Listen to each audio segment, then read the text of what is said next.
Oye, tiño inmenso gosto de por primeira vez estar a discursar na cidade de Faro e además con un tema que é moito grato, que é o tema de Hipatia.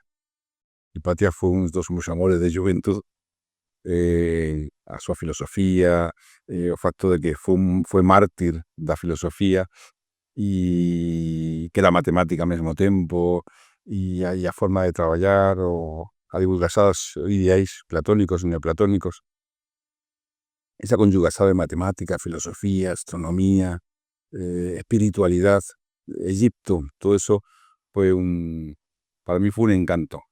Y además esta persona fésose muy famosa, entre aspas, con la obra de Cosmos, o Cosmos de Carl Sagan. Cosmos de Carl Sagan fue quien divulgó, cuando fala en esa serie Carl Sagan de la Biblioteca de Alexandría, pues fala después de la muerte de Hipatia.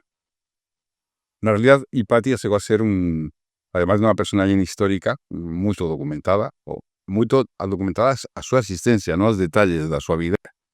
A historiadores da época, Sócrates o Escolástico, que falan, por exemplo, dela e son quasi contemporáneos. Mais é o mito que ela morrera como mártir da filosofía. E a iglesia como morrió foi terrible, depois que ese caso falaremos un pouco. Aí comezou o mito. Y o mito até se propagó hasta el punto que cuando ya pues todo Imperio Romano pues estaba cristianizado, ella se convirtió en Santa Catarina de Alexandría. O sea, Santa Catarina de Alexandría, cuando hacen exposiciones de arte de ella, reconocen que en realidad es Hipatia. So que Hipatia era más pagá, no era ni pagá ni cristiana, era filósofa, no pertenecía a un bando. Más fue. O sea, se adaptó, digamos, a su historia, más no hay historicidad, ni puede haber historicidad de Santa Catarina de Alexandría, porque su historia comienza no século VIII y o fase siguiendo os rescaldos do mito de Hipatia. Se imagina a importancia. Después os templarios van a falar de Santa Catarina de Alexandría y se va a convertir en un personaje importantísimo por toda a cristiandad. A imagen de Hipatia fue también muy importante por ejemplo, en el siglo XVII, XVIII, en el siglo XVIII, no neoplatonismo inglés, una personaje llamada John Toland escribió una defensa de Hipatia que creó también mucha polémica, y después escribieron varios libros de ella, y finalmente quien llevó a polémica, digamos, al siglo XX y finales y XXI, sobre todo XXI, o século XXI, fue Alessandro Amenábar, que es un director de cine, que es chileno, más trabajó mucho en España, que teve a feliz idea de hacer una superproducción que fuese sobre ella. No sé si ustedes vieron, se llama Ágora. Ágora, o film Ágora é sobre Hipatia, a vida de Hipatia, a vida e a morte de Hipatia. Teve problemas con eso, teve muchos problemas, de facto ficou arruinado con eso, arruinaron a súa vida, porque él gastó mucho dinero pensando en una superproducción, era una obra de cine superproducción, y no en tanto prohibieron divulgar o filme en toda América. Entonces, todas esas vendas esperadas en América quedaron cortadas. Podía divulgar en distribuidoras más que no tenían alcance.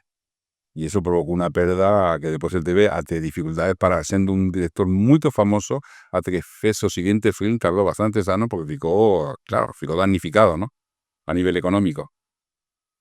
Y ahí ya personal de Hipatia fue muy conocida en todo el mundo y provocó también, provocó mucha polémica. Vamos a ver un poco sobre la vida de ella, o sus ideales, o que era una escuela de filosofía, o neoplatonismo.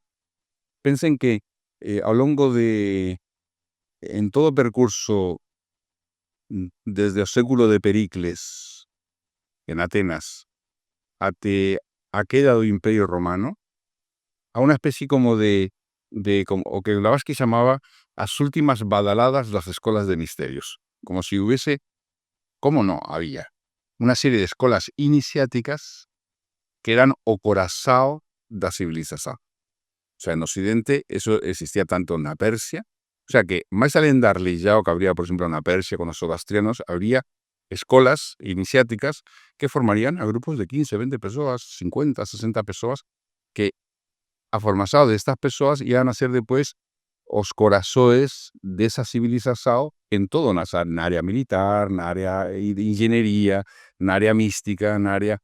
O sea, una especie como de formación de líderes, más no sentido espiritual da palabra, onde se forjaban almas muy grandes, o que después fueron llamados os iniciados, con mayúsculas, iniciados.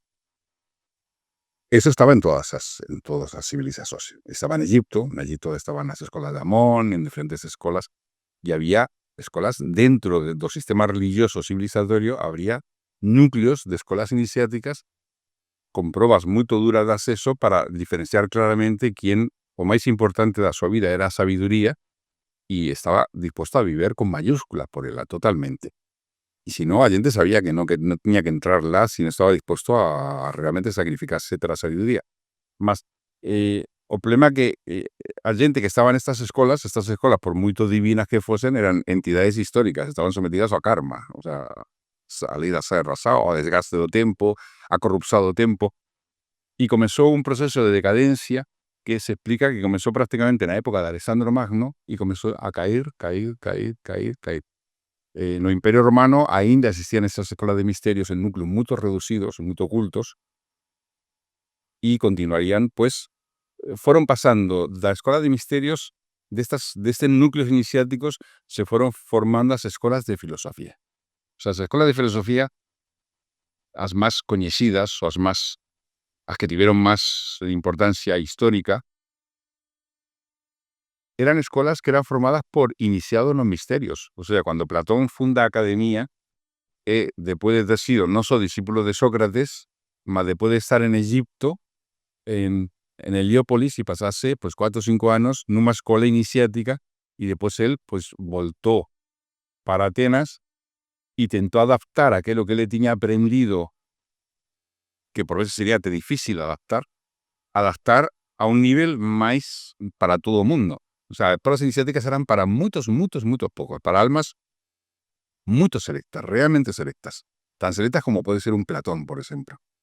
Entonces, amisado de varios elementos de las escuelas iniciáticas fue traer ese fuego divino de Prometeo, si hablamos en términos mitológicos, ese fuego espiritual, traer y traducir en formas filosóficas, de manera que a gente pudiese llegar a comprender, a vivir, a asimilar ensinamientos y transformaciones sin tener un nivel tan elevado como que era requerido en las escuelas iniciáticas, que era para muchos pocos. Es una persona, no sé, piensen que en todo Egipto habría en las escuelas, quizás una escuela iniciática con 20 o 30 personas como mucho, en todo Egipto, y en la Grecia, pues con 10 o 12 personas que fuesen los iniciados realmente. Estas escuelas iniciáticas promueven a crear las escuelas de filosofía. Y todo movimiento presocrático eran que estaban asociados con muchos nombres asociados a Anaximandro, Anaxímenes, Anaxágoras, y Tales de Mileto, y Empédocles, y Zeno, y etcétera. Todos ellos eran personajes, ainda que tenemos muy poco de ellos, que muchos de ellos tenían pasado por los misterios, y de algunos de ellos hasta se sabe, ¿no? Y no eran solo filósofos, eran médicos, eran ingenieros, eran magos, o sabían todo. Eran muy misteriosos. Realmente son misteriosos. Eso tema es un tema. Tales de Mileto llega dice lo tamaño do sol, y dice exacto, tamaño do sol exacto. ¿De dónde tiró ese conocimiento? Y hay muchos conocimientos que aparece, o a estructura, por ejemplo, granulada do sol, con esos granulos son unas protuberancias, o sea, detalles ínfimos. Y, o sea, que era un conocimiento que se transmitía junto a filosofía, y a filosofía fue instituyéndose como una forma de dialogar, de refletir, de desenvolver arrasado, sumado a ciertos mínimos conocimientos que se darían iniciáticos, que serían, digamos, el núcleo vivo de esas escuelas de filosofía.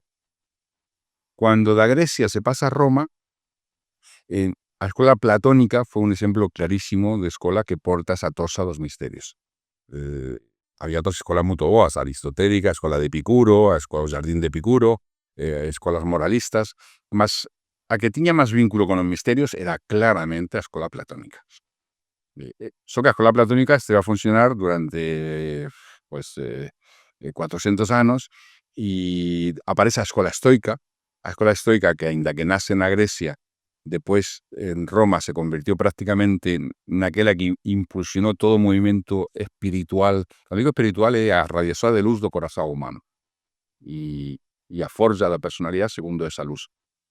Surge o movimento estoico que ten unha importancia enorme un pouco na Grecia e depois no Imperio Romano, no nacimento 2 séculos antes do Imperio Romano e até chegar a Marco Aurelio.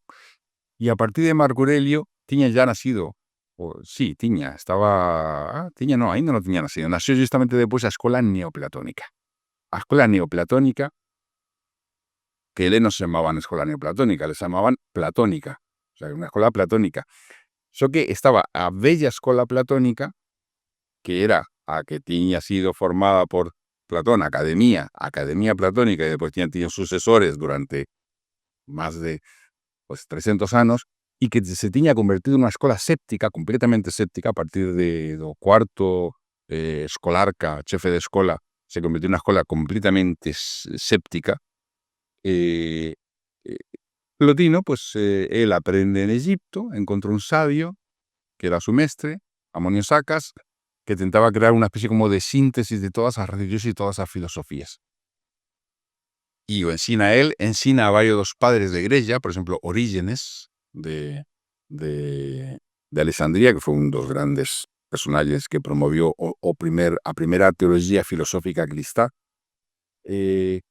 os forma. E depois Plotino crea esta escola de filosofía e de repente en todo o Imperio Romano se expande por todo o Imperio Romano. A escola estoica comezou ya a decaer e o neoplatonismo se converte na escola que porta a torsa dos misterios, o sea, aquela que está máis en consonancia con o que eran as escolas de misterios e que tiña por chefes de escola iniciados. E entre eles temos a Plotino, temos a Jámblico, grande Jámblico, temos a Máximo de Éfeso, que foi mestre do emperador Juliano, e temos varios máis, por exemplo, a Plutarco de Atenas, que parece que foi un dos mestres que ha atribuído de Hipatia. E esta escola neoplatónica asume características un pouco diferentes según dos lugares que está. Se fala de dúas ramas. Unha rama que é chamada porfiriana, porque era un discípulo de Plotino, que era Porfirio, que era máis de estudo, máis lógica, máis dialéctica, mas non entraban en cuestións de teurgia. Teurgia era como invocar o poder dos arquetipos. Imaginen que todo o que existe ten un arquetipo. A bondad, a beleza, a forza, o sea, o impulso, a ecuanimidade. Os deuses do mundo antigo era o nome en grego mitologizado do que son os arquetipos de Platón. Entón, existiría unha ciencia que ven de Egipto e que non só, que xa sea anterior, para poder, en base a, según lo dicían eles, claro, a espíritus da natureza, poder crear un vínculo vivo con o poder deses arquetipos, de maneira que a xente posa realmente viver como unha presencia real no seu corazón, un arquetipo vivo. Esa é unha ciencia moito perigosa. Era o que podemos chamar ciencia alta magia, non chamaríamos a eso alta magia. É unha ciencia que o propio Plotino nos recomenda. Diz, mellor as meditações, mellor elevar a alma con as meditações, con a utilización, con a concentración, con a meditación, con a organización mental de todo, con a vivencia dos grandes ideais, sin procurar máquinas, o sea, máquinas, espíritus da natureza que fasan de vínculo con ese mundo celeste. Mas había grandes teurgistas. Na escola neoplatónica, por exemplo, Jámblico era un grandísimo teurgista. E parece ser que varios, o propio Plutarco de Atenas, e, aínda que sobre eso a dúbidas, parece ser que Hipatia tamén. Esa foi unha das acusações, que fase ceremonias, que está bono de agua. E non, eran elementos onde se podía producir unha consonancia de un grupo humano con elementos arquetípicos en base a rituais e en base a certas prácticas meditativas e rituais. Esta teurgia, se non é feita por alguén do tamaño dun Platón, dun Hipatia, dun Jámblico, é mellor non pasar. Porque é como ter unha radio que en vez de sintonizar un canal vas a sintonizar outro. E ese outro que sintonizas te pode estragar todo, pode destruir todo. Interiormente, por fora no, aparentemente non pasa nada. Então, una das ramos era a teologia. A propia Plutarco de Atenas, que era da escola neoplatónica, a súa filla chegou, e eso sabemos porque os textos gregos dicen, a súa filla aprendió a teurgia, era a única que estaba a altura para aprender a teurgia. E considero, e no romance, pues como o romance te da certa liberdade para poderte mover, e considero que ela aprendió e sabía a teurgia. Só que se mantenía bastante en secreto dentro da propia escola dela.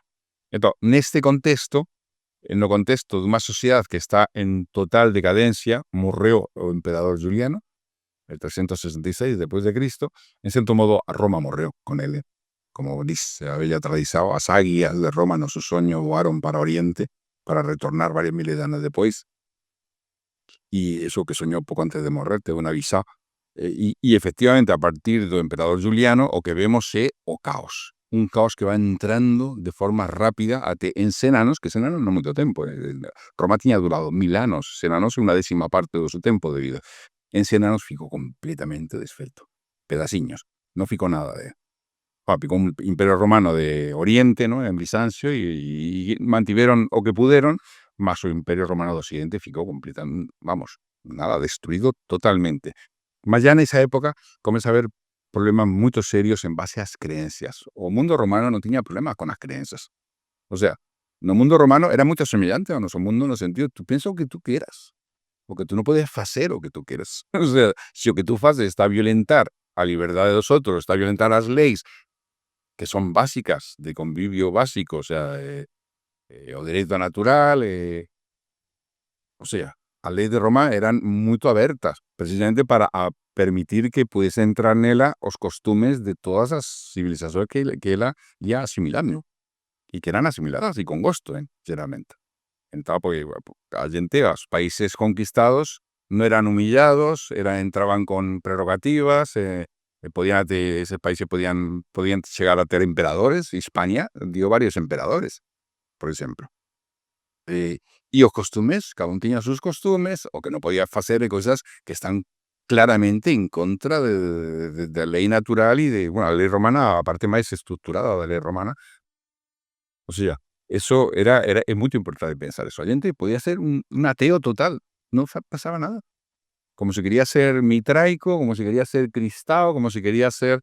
O sea, a xente podía creer o que quisese. Esta famosa historia de Paulo de Tarso, San Paulo, noso San Paulo, que como él convenció o rabí de a cidade, creo que era en Antioquía, creo lembrar, convenció para que fose discípulo seu e se convertese ao cristianismo, os judeos ficaron moito zangados, moito zangados. Convenció a noso representante do judaísmo nesa cidade, e entón tentaron chamar ao gobernador, que era o irmão de Séneca, do filósofo Séneca, chamar ao gobernador da provincia. Una provincia era como un país, o sea, o tamaño de un país. Hispania, por exemplo, inicialmente era unha provincia, para que ele ficase fora da lei. Ficar fora da lei naquela época non era como agora. Ficar fora da lei era peor que morrer, porque a persoa ficaba sin identidad. Y sin esa identidad, cualquier persoa te podía matar a pedradas, o como quisese, e ninguén podía denunciar nada, porque tú non existías. O sea, ficar fora da lei é que tú, de aí ven o nome forallido. Un forallido é aquel que está fora da lei. Inicialmente era aqueles que ya no están fora da lei, entón non existen. Entón, eso era quasi peor que a morte. Entón, tentaron que este rabí, que San Paulo ficase, e o rabí, claro, e todos os cristaos que estaban nesa cidade ficasen fora da lei, o que significaba que en unha noite comezaban a pedrada e o mataban a todos. E o gobernador provincial tirou do Senado a pauladas, tiró a pauladas a estas persoas, pues dices, ¿você qué quiere? Dicen, en Roma, cada persoa pode creer o que quiera. O sea, você me vai dizer que por problemas seus das súas creencias e políticos de creencias queren que estas persoas fiquen fora da lei para que sean mortas por alguén, por vocês propios asesinadas? Nin falar, e os lanzou fora. O sea, que naquela época a liberdade religiosa era moito grande, a liberdade política era moito máis grande do que pensamos, mas, claro, con os cristaos tiñan problemas. Con os cristaos, eles non tiñan problemas con que os cristaos estivesen lá, só que os cristaos eran enemigos totais do Imperio Romano. O sea, eran enemigos declarados. Entao, y cuando había cosas que eran básicas, había ciertas ofrendas que había que hacer, a ceremonias dedicadas a estatua do emperador, y ellos se negaban en redondo y además provocaban rebeliones y daban problemas, y ahí se comenzó a dar un foco de conflicto que finalmente, cuando Roma murió de descomposición y de vellicie, porque murió de vellicie, los grupos cristianos se alzaron y comenzaron y asimilaron a partir de Constantino, o por mira con todo eso de la época de Hipatia. Claro, en el momento que le ficaron no poder, fue una luta de todos contra todos. O sea, los cristianos comenzaron a luchar entre ellos. Más lutas violentísimas. O sea, se decía esa famosa luta dos arios, dos, eh, todos o sea, do concilio de Nicea y todos los que no eran do concilio de Nicea, y hubo ahí una guerra interna que duró prácticamente un século entero con rachas, donde us tentaban llamar herese en aquella época, era una declaración de muerte. O sea, si tú conseguías que en un concilio se considerase hereje a un grupo religioso cristao, otro grupo religioso, a partir de ese momento, vosotros podían matar sin problema, porque tenía o derecho divino para hacer eso. Claro, ese mundo llegó poco a poco, ya en la época de Hipatia,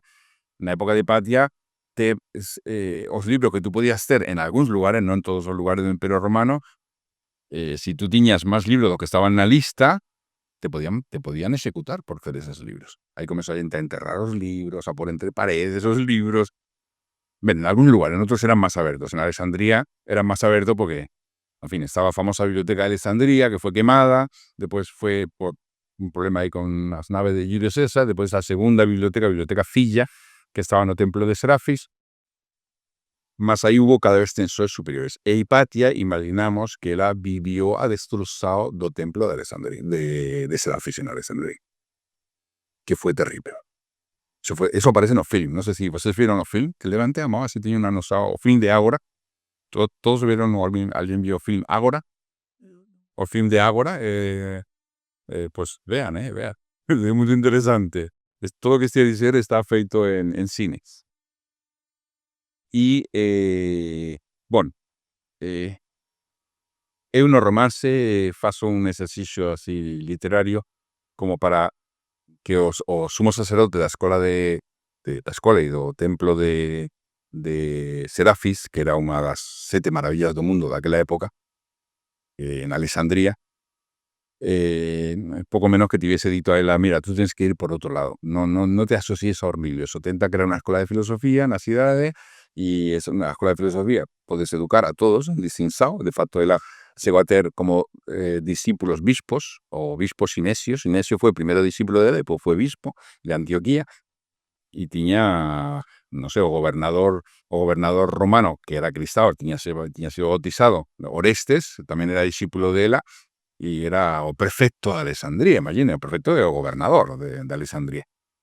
Eran sus discípulos, o sea, los discípulos eran las mejores familias, no solo de Alejandría, sino fue del Imperio Romano entero, y después de ser formados con ella, fueron a ocupar puestos importantísimos en los diferentes lugares del Imperio Romano. Entonces, ella no tenía problema. No se tomó, seguro que dijeron, tú haz eso porque esto cada vez va a ser más difícil trabajar. De facto ya estaba prohibido, o sea, el emperador Teodosio tenía prohibido terminantemente todo culto público o privado que no fuese cristiano. Y claro, eso se tentó desde Constantino. Constantino también lo tentó, porque Constantino en el 313, quiero lembrar, primero dice que o cristianismo sea lícito en todo el Imperio Romano. 3 años después, fue una normativa, un decreto, que dice que sean castigados todos los otros cultos que no sean el cristianismo. Que eso era muy difícil impor, por mucho ejército que tuviese el Imperio Romano, no costumes. Mas eso fue entrando en vagas, y ya en la época, 40 años después, o 30 años después, ya en la época de Hipatia, eso ya tenía entrado completamente. Y ahí pues se provocaron una serie de tensores, fueron producidos todo tipo de cultos, y se provocó todo el enfrentamiento en la propia Alejandría, que fue una guerra civil que teóricamente terminó con la muerte terminó con la expulsado de todos do templo de Serafis en Alejandría, y ahí pues todos esos libros que estaban en la biblioteca Filla, que no sé, se entiende que podían ser unos 40 o 50.000 libros, no se sabe qué pasó con ellos, o fueron quemados, o fueron robados, porque muchas veces os que dirigían estas rachas religiosas, en realidad, ellos tenían grandes bibliotecas en las sus casas. Por ejemplo, el emperador Teófilo, que fue quien organizó esta racha y ha destrozado el templo de Alessandria, se sabe que él tenía una mansao donde guardaba todas las, no reliquias, todos los elementos religiosos y los libros de todas las otras religiosas. Él era un cultor de esto, más quería tener a su propia casa privada, no dentro del templo. Bien, él vive ese tiempo. O sea, no se sabe cuándo él nace, no se sabe si murió, unos dicen que murió con 45 años, otros que murió con 60 años. Se sabe que murió en el año 415, mas se sabe que él presenció eso. ¿Dónde él se formó? No se sabe. Hay unos textos que dicen que fue discípulo de Isidoro, o filósofo, un grande filósofo místico, santo de aquella época. Elena Petrona Blavatsky dice que fue discípula en la escuela de Atenas, de Plutarco de Atenas. Plutarco de Atenas, ya no final de su vida, ya con 80 años más o menos, sería mestre de Proclo. Proclo fue el último grande iniciado de los misterios de las escuelas antiguas neoplatónicas. Y este Plutarco de Atenas tenía una filla que era Teurgia, y es posible que Hipatia estuviésela. Eso es lo que se dice, no se sabe. Otros dicen que nunca salió de Alejandría. Como no se sabemos, que dicen, no tenemos pruebas que saliese, no salió. Mas también hay que usar la lógica. En aquella época no era considerada una forma completa si tú no tenías pasado por ciertos lugares. Entonces, y no había ningún representante o pae de él, era Teón de Alejandría, era un grande matemático, filósofo también, mas a grandeza de alma de él hace imaginar que necesitó otros mestres. Es un normal, se imagino que las debe por total imaginar. Después al final digo qué he imaginado y qué documentario, qué documental. O sea, que no se saiba que fez, no significa que se esté ya probado que no fez. Y ya te podemos hablar de que fue probable que fez, porque estar en Egipto, en Alejandría, donde estaba una escuela iniciática ainda aberta de misterios menores, que era Philae, en la isla de Philae, que se rendía culto a Isis, y después en otra que se rendía culto a Osiris, y parece que había una escuela iniciática ainda viva lá. Es muy difícil pensar que la no fue lá. Es muy difícil. El propio Séneca se ve lá, y después de pasar por ahí, ficó completamente transformado, completamente, se convirtió en un volcán de filosofía. Entonces, pues yo imagino que esté lá, imagino que esté con Plutarco de Atenas, que voltó para Alejandría, que se encontró en Alejandría con el destrozado templo de Serafis, y que ahí, pues, después de eso, pues, comienza a trabajar como puede. Morre Teófilo, que era obispo de... Pensen que los obispos en aquella época eran chefes religiosos políticos, no eran solo religiosos, y que no dependían del Papa. El Papa era obispo de Roma. O sea, el Papa era obispo de Roma, y después y había una serie de ciudades que eran muy importantes no obispado. Entre ellas estaba Antioquía, era una de ellas, otra de ellas era Jerusalén, y otra de ellas era Constantinopla, evidentemente, donde estaba la nueva capital, que estaba a facer, y otra era Alejandría. Esos eran los lugares más importantes como obispados do Imperio Romano. Más entre ellos había unos extensos enormes. Había una lucha a ver quién asumía más protagonismo. A de Roma ficó un poco de lado, porque Roma estaba con tal descomposición que casi ni se ocuparon de ella. Dice, esto no... Más entre obispado de Constantinopla, o de Antioquía, y o de Alejandría, había muchas tensiones, sabíamos, porque hubo lutas a muerte entre, por ejemplo, San Juan Crisóstomo, un personaje interesantísimo, uno de los grandes oradores de la iglesia de esa época, los más grandes oradores. A un romance de él, la vida del precioso, un tal Virgil Giorgio, un autor rumeno, mitad del siglo XX, que leía poco tiempo. Entonces, San Juan Crisóstomo y Teófilo, que estaban en Alejandría, lucharon a muerte. Venció Teófilo. Teófilo ficó dono de Alejandría. Mas después de la muerte de él, a un personaje que está ahora santificado, que es Cirilo de Alejandría, que fez una especie, como dice, sabe, porque históricamente está documentado, fez un golpe de Estado, digamos, maniobró para, en contra de la voluntad de la gente que o conocía bien, ficar dono do obispado, que era un lugar muy importante de poder y de dinero, dono do obispado de Alejandría. Entonces, lo primero que fez fue, cuando ficó dono, declarar per a súa propia conta ilegais aos novasianos, que era unha heresía que tiña sido permitida, o sea, o propio Teodosio, o emperador, permitió dos pocos que sobrevivieron ao concilio de Nicea, parecía, no era heresía porque no era novasiano, él los consideró heresía y os exterminó a los novasianos. Después fue contra los judeos.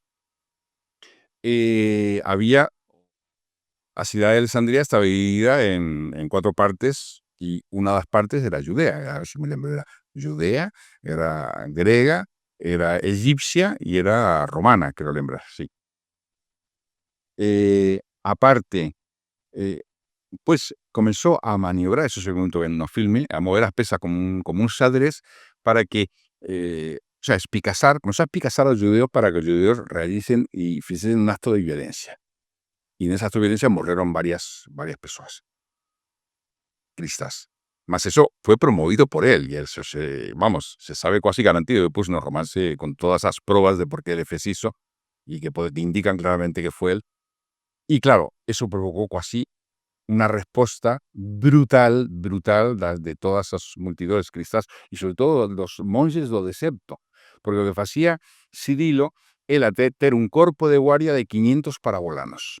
O sea, pensé que la presencia militar de Roma estaba tentando mantener a orden como podía, que ya no podía casi, en la ciudad de Alessandría, mas pues había grupos de poder. Y esta persona pues llamó a gente que vivía no deserto y que podía dormir en cualquier sitio, comer cualquier cosa, y que eran fanáticos puros, eran llamados parabolanos, que vestían de preto, y teóricamente a su afunzao era ayudar a gente que estaba a punto de morrer, llevar los cadáveres, incinerar, alimentar a gente que estaba a punto de morrer. Mas los propios historiadores de la época dicen que eso era lo teórico, que en realidad era un brazo fuerte, un brazo armado do propio Cirilo.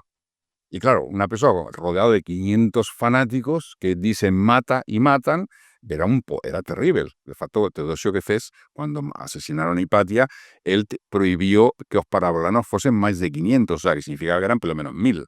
Si él prohibió que fuesen más de 500, se imagina una persona que tiene 1000 personas, un poco grupos fanáticos a muerte.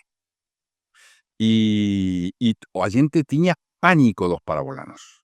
Porque, y estos son los que hicieron, pues, matar. Imaginen a cuánta gente matarían los parabolanos y otros matarían de judeos para que los judeos se fuesen de Alessandría, que eso no es fácil, ¿eh? Se imaginen que un cuarto de la ciudad se fueron para Oriente. Un cuarto de la ciudad. Que eso se ve en un filme. Se imaginen a violencia que se originaría para que él se fuese y deshacer las propiedades fueron completamente, rapiñadas. Y ya ficou casi dono da cidade. Mas había una persona, resulta que o prefecto de Alessandría, Orestes, era discípulo de Hipatia. Que Hipatia, cuando pasaba, porque esto aparece mencionado en Sócrates o Escolástico, cuando él una vez fue pasando pela casa, era casa escola, la daba aula en la propia casa de Teón, de Adopae, que ya tenía muerto, parece con el desusado templo de Alessandría, y entre la usaba a casa como escola. O sea, escola era una persona que enseñaba donde fuese, en este caso, en la casa de ella, que debía tener observatorio astronómico, para pruebas químicas también, porque era como se trabajaba, jardins, etcétera, etcétera. Entonces, cuando vio una vez que pasó por la puerta de la casa de Hipatia, esto he mencionado por un historiador, Sócrates o Escolástico, y vio que había muchos carruajes de las personas más ricas de Alessandría, y además sabía que él no tuviese poder total sobre Orestes, que era discípulo de él, era prefecto de Alessandría, dependía de él, el Emanio dice, o que tiene que hacer de matarlo. Eso está casi, los historiadores casi concuerdan eso. Entonces planificó un asesinato inducido. O sea, no se sabe si fue inducido, otros dicen que no, que fueron los fanáticos cristaos, otros dicen que no, que fue un grupo o grupos parabolanos que él dio órdenes secreto. O caso que, bueno, ahí ya él la sentencia de muerte. Se ve que, y a pesar de la protestado que Orestes brindaba contra 500, que en aquella pues serían 1000, pues se fue prohibido que fuesen 500, que eran 1000 como mínimo, pues agarraron, y además él tenía costumbre de pasear por la ciudad de Alessandría y parar en una praza, sentarse, que la gente se sentase, quien quisiera, y dar aulas de filosofía en cualquier lugar. O sea, él no solo daba aulas en su escuela, y estaba su grupo, digamos, de discípulos directos, o a gente de la ciudad que ya la importante las tardes, mas después a muchas das mañanas ya la pasaba enseñando en la ciudad. Y después él era consultado pero prefecto de Alejandría y por todas las personas que tenían responsabilidad, magistrados que tenían responsabilidades importantes, era consultada continuamente en todo, porque era considerada una mujer sabia, muy prudente, muy sabia, muy armonizadora. O sea, la ciudad estaba en ascuas, en rescaldos la tensión que había entre o cristianismo, en este caso los judeos ya no porque se fueron, y grupos de ex-paganos, pues ya paganos no podían estar laco así, porque no, porque estaba orden de Teodosio, mas había una tensión enorme en las ciudades. Y una voz prudente, conciliadora, todo el mundo consultaba a él. Está claro.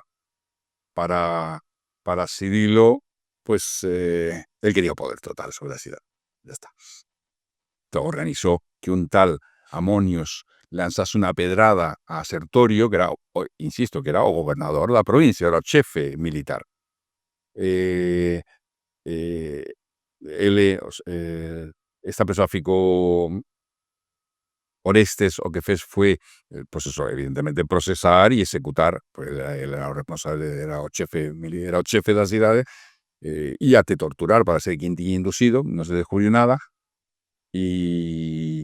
Y después, pues parece ser que un tal Pedro o lector, pues con un grupo de parabolanos, pues agarró a Hipatia y arrastró pelacidades y alevó a un templo, y en ese templo dispió vamos, y no se sabe si a pedradas, o que sí se sabe que rasparon con conchas las carnes.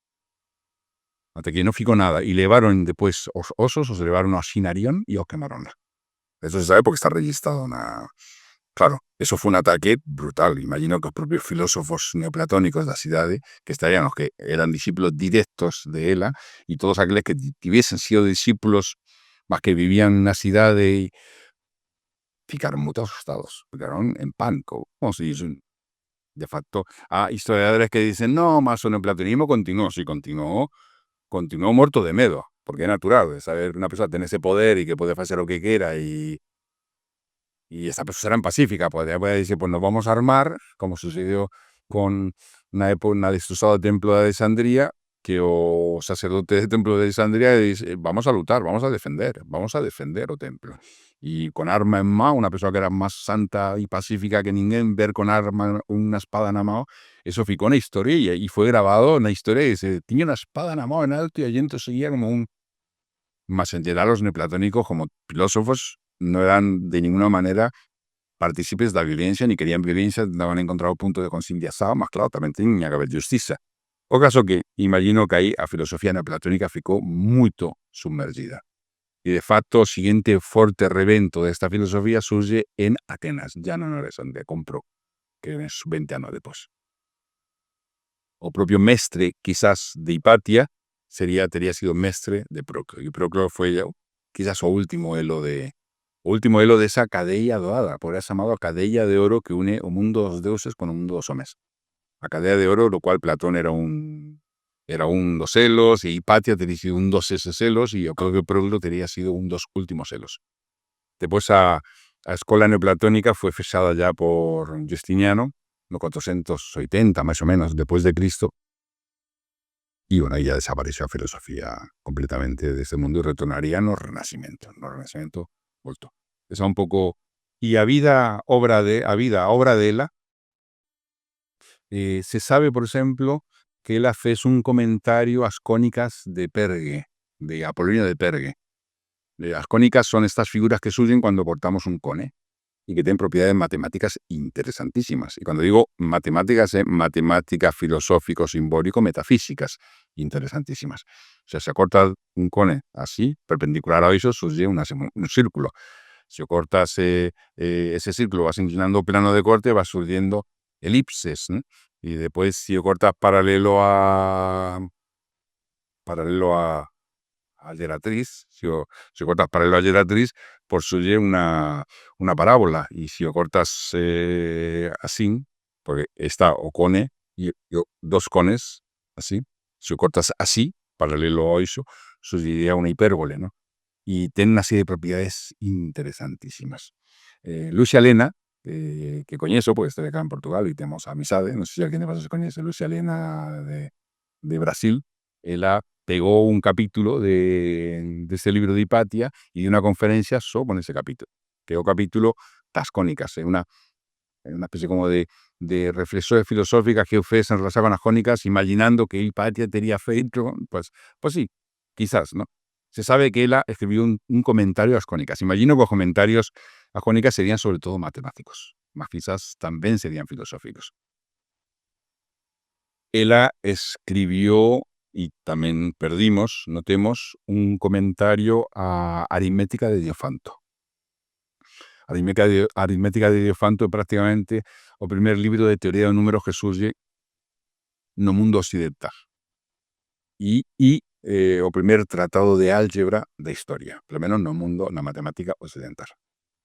As ecuações, e gostan das ecuações, as ecuações naceron con no con Hipatia, con Diofanto.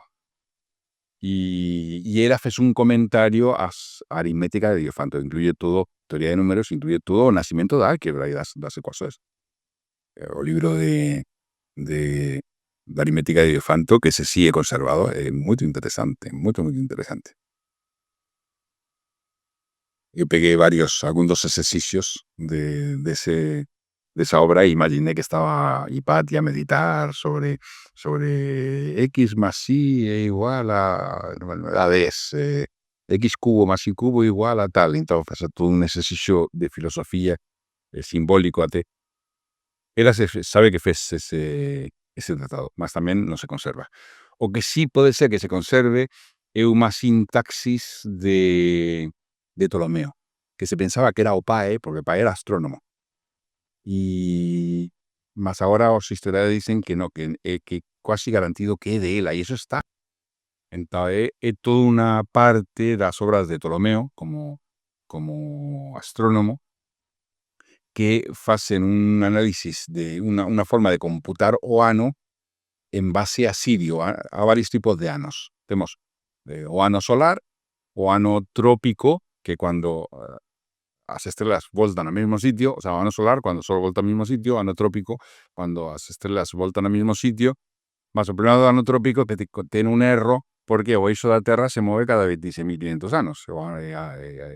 A precesa equinocial, ¿no? Que eso coñecían na época, e coñecían a causa. O sea, eles sabían que a causa da precesa equinocial era o giro do eixo da Terra así. E como que sabían? Porque a un sarcófago que está no Museo Capitolinos, que é un sarcófago de Prometeo, aparece Prometeo, e Prometeo aparece a diseñar un ser humano, a modelar, y después aparece a diosa Atena, que está a meter a conciencia dentro de ese ser humano modelado en barro, como si fuese una bella que mete dentro un cerebro, pasa así, o mete dentro, y en esa escena que tiene que ver con la conciencia, evidentemente un sarcófago mistérico, porque está a falar de conocimiento mistérico, de escuelas iniciáticas, aparece un anjo, una especie como de anjo, Eros, que está a sinalar a terra, a esfera da Terra, e ten un peón nas mãos. O sea, a sinalar a Terra e con un peón nas mãos, claramente está a falar de que a Terra se move como un peón. Entonces, ese ciclo de 26.500 anos o que face que a medida do ano tropical non sea exacta, ten unha variación mínima. E resulta que o movimento natural que ten a estrela Sirio é contrario ao erro que produz a precesa equinocial. Con lo cual, prácticamente, facer un ano midiendo Sirio é quasi exacto. Pensé que medir un ano é difícil, ¿Qué significa exactamente un ano? ¿Cuándo termina un ano exacto? A medida máis exacta que existe do ano, ahora mismo é o ano sótico, é chamado Sotis Sirio, a estrela Sirio. O sea, usando a estrela Sirio como referencia. O sea, en vez de ver otra estrela, porque todas las estrellas se mueven con precesa equinocial, Sirio también se mueve con precesa equinocial, pero su movimiento natural quasi desfaz, non totalmente o erro producido pelo movimiento da presença. Pois ben, parece ser que ela intervello e que a sintaxis dentro da obra de Ptolomeo, sintaxis astronómica, é da pluma dela. Eso é moito importante. Tamén debemos pensar un pouco na função da escola de filosofía de ela, ou das escolas de filosofía no mundo antigo. No eran, aquí no concordo para nada con a imagen que presenta Alexandra Amenábar no film Agora. Ela aparece como una profesora de escola. No tiene nada en contra de profesores de escola, más una cosa un profesor de escola y otro es un iniciado ensinando en una escola. Es que son cosas muy diferentes. Y ella era una iniciada, era una sabia, era una santa. O sea, a gente fala de ella como si fuese una encarnação de uma deusa. Le falaban así, es que era una encarnação de uma deusa. Pela bondad que tenía, pela sabiduría, pela rectidad, era una santa. Dedicación total a filosofía y o ensino. Entonces, claro, en ese sentido, Alessandro Amenábar, que es ateo y además él no comparte avisado das escuelas iniciáticas no mundo antiguo, o imagino que no comparte también, más, pelo menos en esta obra no fica así, fica como una profesora que está a ensinar, que ama o conocimiento, que quiere compartir todo aquello que ela va aprendendo, os exercicios de astronomía. No, creo que era mucho más de eso.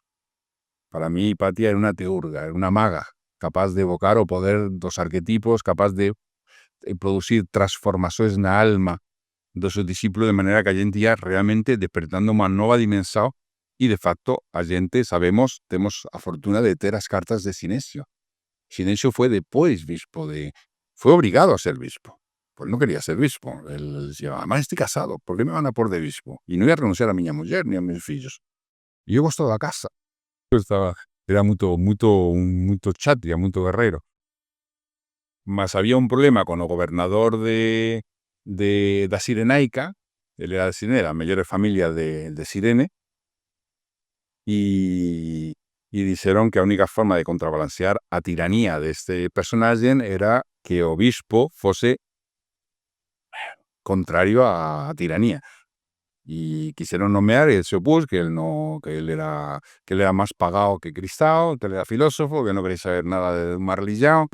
O sea, a diferencia do filme, no filme de ahora, si ven, el Sinesio aparece como cristao desde el inicio. Eso no es verdad. O sea, Sinesio entró no cristianismo, o por lo menos asumió una función activa, casi obligado, y sabemos por qué lo dice en las cartas. O sea, que no, él escribió un tratado sobre los sueños, que dice que tiene una especie como revelación divina, y explicó qué eran los sueños. Escribió toda una serie de discursos filosóficos que se conservan, y él después fue emisario de la propia provincia de Cirene frente al emperador para que no pusiese impuestos tan altos, y después defendió a ciudad cuando atacaron los bárbaros, los árabes que atacaban a ciudades, y está la famosa carta de él, donde dice, vocês piensan que van a ser defendidos por las leyes de Roma, pero si las leyes de Roma no pueden acudir a todas partes. Si era un momento histórico donde había tantos problemas en tantas partes, donde las leyes estaban, vencían, generalmente. O sea, las leyes llegaban y vencían, mas no podían estar en todas partes. Y a gente de su provincia, de su país, en el fondo, y de la ciudad donde él estaba, decían, no vamos a luchar, ni nos vamos a defender, nos estamos a pagar impuestos. Si pagamos impuestos, nos tienen que defender Roma, que para eso pagamos impuestos a Roma. ¿Vos quieren morrer? Esa gente va a arrasar, va a violar, va a robar todo, Y él montó un pequeño ejército con mucha dificultad, la dificultad que tiene para convencer a la gente que no van a ser defendidos, que ellos tienen que defender, para intentar defenderse de las invasiones de los bárbaros del desierto que llegaban, pelo sul. Entonces, sabemos por Sinesio que Sinesio llama a Hipatia mae, irmá, mestra, la trata casi como una deusa. Y María Sinesio era una personaje muy importante. O sea, sabemos que cuando se hablaba de ella era, pues eso, como, imagino, como discípulo de Platón cuando se hablaba de Platón. O sea, que no era simplemente alguien que enseñaba, era un mestre con mayúsculas. Y ese ser mestre, un iniciado, un dos últimos iniciados en la decadencia y muerte del Imperio Romano. Entonces fue unas últimas tentativas, ¿no?, de mantener esa llama de filosofía en Occidente. Con ella prácticamente y con Proclo, a llama da filosofía en Occidente desapareció. Y vamos a esperar al Renacimiento para que volte. Sí, va a haber escuelas aristotélicas, escuelas tomistas, escuelas agustinianas, sí, mas todo era gobernado por la religión. O sea, la mente no era libre para filosóficamente ir escogiendo una vía u otra. Entonces, pelos discípulos que ten, sabemos o tamaño que ten. Y pela pegada que dio na historia y as escolas de filosofía de esta naturaleza del mundo antiguo eran verdaderos núcleos de efervescencia espiritual. Eran escuelas de espiritualidad, no era solo filosofía. Sobre una espiritualidad que no estaba sometida a una religión, una espiritualidad que era a espiritualidad natural del alma humano, a que surge naturalmente. O ser humano, segundo la filosofía platónica, es divino, es como un Dios condenado a estar encarnado. Mas a alma es divina, de naturaleza divina. Entonces, aquello que permita que esa naturaleza desperte, se desenvolva, no es conocimiento solo, es conocimiento convertido en sabiduría. Eso es muy importante. O sea, en estas escuelas lo que se quería era hacer que o fuego espiritual del ser humano acordara y comenzase a crecer y que ese fuego permitiese gobernar a personalidad, ir modelando a personalidad, ir desenvolviendo las virtudes. Por eso eran forja de carácter, eran escuelas de forja de carácter. O sea, eran escuelas de procura da sabiduría y escuelas de forja de carácter, no eran escuelas intelectuales nada más. Y yo dediqué ese libro, y quiero dedicar, pero tanto también esta conferencia, esta charla, a mi mestra de filosofía, una escuela de filosofía que para mí, no Acrópole, es semejante a la escuela de Hipatia o a la escuela de Platón. Entonces, yo dediqué el libro para Delia Stenberg Guzmán, que fue directora internacional y de España durante 20 años y internacional durante otros 30. Para Delia, que para mí y muchos privilegiados, o que Hipatia fue para sus discípulos. Exactamente lo mismo. Y quería leer algún texto para terminar del libro.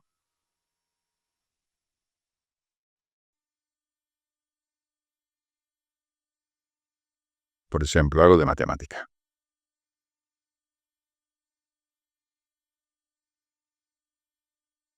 Ahí.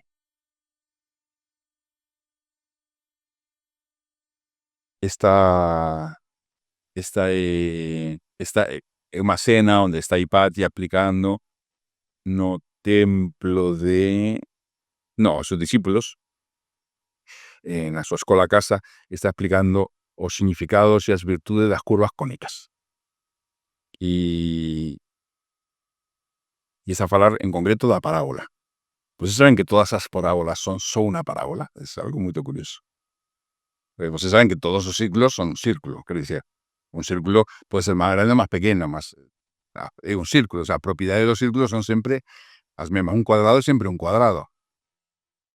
Un triángulo equilátero o de cualquier tipo, teniendo tamaño de universo o tamaño que quieras, mantiene las mismas propiedades. Una vez que están definidos esos tres ángulos, es el mismo triángulo. Una vez que están definidos los lados, esos tres lados pueden tener un tamaño y será más grande. Sí, se dice que es semejante. Es semejante o lo mismo, más alenda do tamaño. Más eso no podemos hacer con todas las figuras. Y, por ejemplo, no todas las elipses son la misma elipse. Puedes tener una elipse así, o puedes tener una elipse más gorda, o más... Una elipse así, o una elipse así, o una elipse que sea casi como un círculo. Bueno, enseño mucho más. Como la órbita que faz a Tierra en relación con nosotros. Pues saben que elíptico más, es casi una circunferencia. O sea, si ustedes ven a excentricidad que tienen que tan pequeña, es casi una circunferencia, más no llega a ser una circunferencia, por eso son trayectorias elípticas. Más, si no hacemos una elipse, esto puede ser una elipse, por ejemplo. Perdón, una parábola. O esto. O esto. O sea, si ustedes lanzan una bola, a figura que lanza a forma que hace una bola cuando es lanzada, es siempre una parábola. O sea, puede ser lanzada así, y pasa así, o puede ser lanzada así, es una parábola, o puede ser lanzada así, quasi como facendo un triángulo equilátero, es sempre una parábola. Más matemáticamente se demuestra que todas las parábolas son una parábola. Y una idea curiosa, porque en la realidad tú dices, pero ¿cómo van a ser una si está por ciento es una parábola? Y a otra que puede ser así. ¿Cómo van a ser la misma? La parábola tiene una propiedad que desde el punto focal parte de una línea directriz, a distancia de todos los puntos son lo mismo. A distancia entre o foco y esta línea son siempre a misma distancia. Siempre a misma distancia. He definido de esa manera. Esto hace que todos los rayos que surjan del foco son proyectados de forma paralela. Por eso la forma que tienen las lanternas es una forma de parábola. Y lo mismo, las antenas parabólicas, toda a regresar las estrellas o a uso de las estrellas, finalmente converge toda ella en un foco. Todo converge en un foco. Entonces puede un radiotelescopio, todas esas ondulaciones se retiran en un punto para poder después ser analizado. Las virtudes muchas especies. Más cómo puede ser que eso exista una parábola, pues es muy simple. Pues tú aumentas el tamaño de esta parábola, o aumentas mucho, finalmente tenías esta parte de la parábola que sería esta. O sea, tú pegas una parábola y según pones de longe o de perto, se convierte en la parábola que tú quieras. Entonces, si es de longe o de perto o de tamaño, si es por tamaño, no me varía eso. Si las cosas por tamaño no varían, o sea, continúa siendo lo mismo, con la misma parábola. Esa es un poco, vamos a ver lo que dice. Nas súas reflexións na miña literatura, soy inventado, o que de simpatía. Esta curva, parábola, tiene una virtud muy importante en la óptica y en la acústica. Una vez que las ondas de sonido, rayos de luz, se reflectiren en la superficie del mismo modo que una bola de coxetea no xao, facen así, o ángulo de incidencia ao solo é o mismo que o de saída sempre. As liñas, o tallos visuais, os sons que saen deste foco son proyectadas sempre en paralelo ao eixo da parábola. A luz y o son propáganse radialmente y disminúen por tanto su intensidad, de forma esférica. Mas si el foco de luz o son está en la superficie parabólica, dirígense todas na mesma dirección. De aí a forma dos espellos no farol da cidade. O farol da cidade de Alexandría era importante y tenía una forma que permitía eso. Cuando queremos facer sinais os barcos de un modo específico y que apenas os detecte ese barco y no otro. O mesmo sucede con los rayos de vontade da nosa conciencia y da nosa vida interior. Dispérsanse, perdéndose no vacío. Mas si conseguirmos que a mente sella como una superficie parabólica, podremos realizar o que os ignorantes llaman milagres. Prodigios en as súas benévolas, prodigios na capacidade de comprensar unha idea o acontecimiento y prodigios no invisible, avanzando nas sendas da alma. O camiño de iniciación só é posible cuando todos os rayos da vontade, amor e inteligencia avanzan nunha única dirección. Isto é, cuando há un só propósito.